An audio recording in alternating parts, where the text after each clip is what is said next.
Assalamualaikum warahmatullahi wabarakatuh. Perkenalkan, nama saya Aurelia Kendall dari kelas 642B11.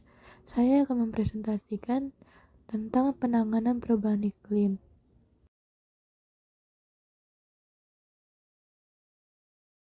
Pengertian perubahan iklim yaitu perubahan iklim itu global menjadi isu lingkungan yang paling banyak dibicarakan pada saat ini, baik di tataran ilmiah maupun dalam kehidupan sehari-hari. Kegiatan manusia berkontribusi pada pemanasan global melalui perubahan pada jumlah gas rumah kaca atau iklim adalah rata-rata peristiwa cuaca di suatu daerah tertentu, termasuk perubahan ekstrim musiman dan variasi dalam waktu relatif yang cukup lama, baik secara lokal ataupun meliputi seluruh bumi. Contoh dampaknya yaitu dari perubahan iklim terancamnya gagal panen para petani diberhentikan karena perubahan iklim tidak dapat ditebak.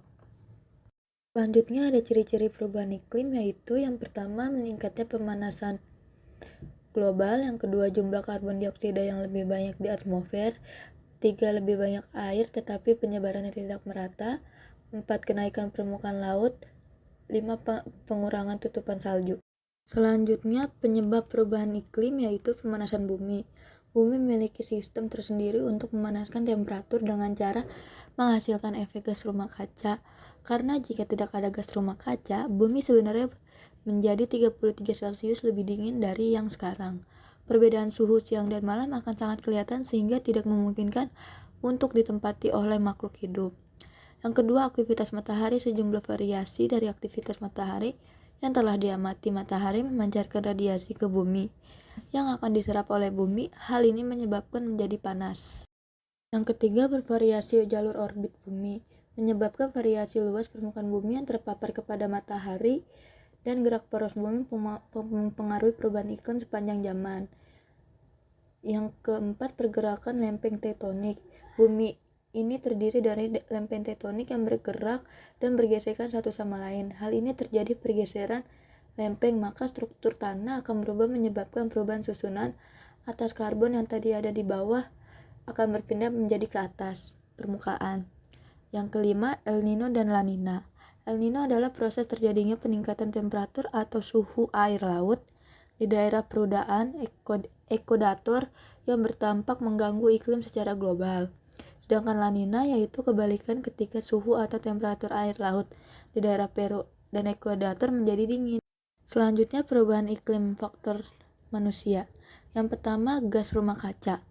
Gas ini mengakibatkan efek rumah kaca. Salah satu aktivitas manusia yang merusak lingkungan adalah penggunaan barang yang menggunakan pembakaran fosil sebagai bahan bakar utama, seperti mobil, motor, hasil pembakaran bahan bakar fosil ini adalah gas karbon dioksida 2.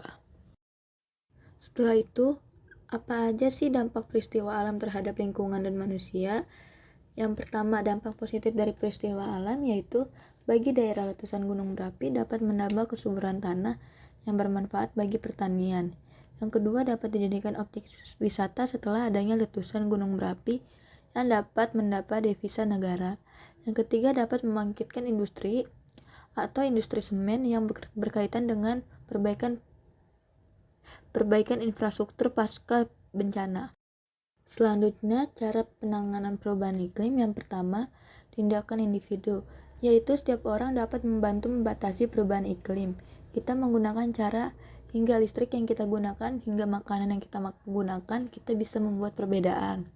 Yang kedua, hemat energi di rumah, yaitu sebagian besar listrik dan panas kita ditenagai oleh batu bara, minyak, dan gas. Gunakan lebih sedikit energi dengan menurunkan pemanasan atau pendinginan, beralih ke bola lampu LED dan peralatan listrik hemat energi, atau menggantung-gantung barang hingga kering daripada menggunakan pengering.